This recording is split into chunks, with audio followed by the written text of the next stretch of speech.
Assalamualaikum. Dalam video pendek ini, Ustaz Hasling akan berkongsi satu nasihat yang sangat bermakna untuk kita semua. Jom dengar dan ambil pengajaran. Semoga bermanfaat.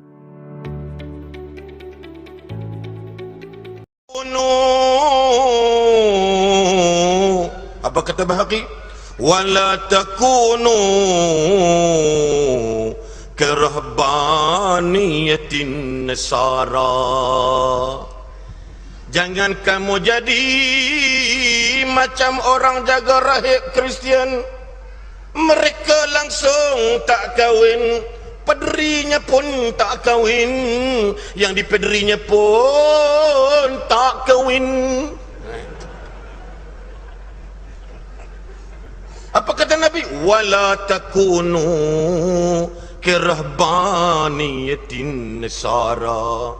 Ini hadis Al-Baihaqi. Jangan jadi perempuan-perempuan Nasara dekat gereja, mereka tak kahwin.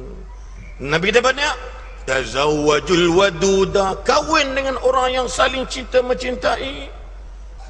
Bila dah cinta, kahwin kamu al-waluda, yang rajin beranak. Ulama kata macam mana nak tahu perempuan tu beranak tak beranak?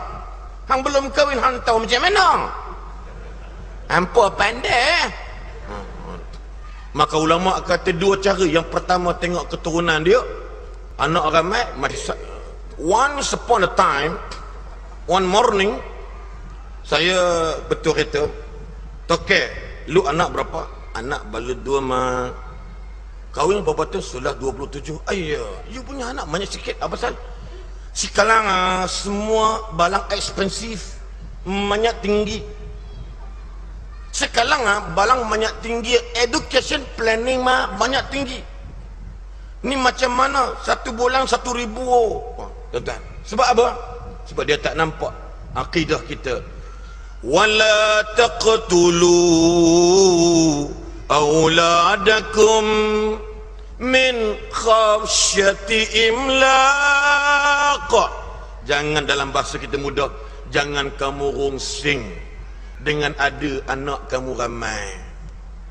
Dalam bahasa ni bunuh lah asalnya, tapi nak segi mafhumnya, jangan rungsing. Don't worry about your sons and daughters.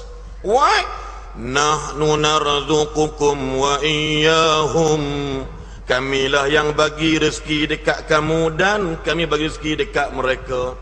Tuan-tuan, for example, ketika saya mula kahwin, saya mengajar kat Balai Dakwah Jeram. Ada seorang anak murid itu, aku kahwin dengan dia.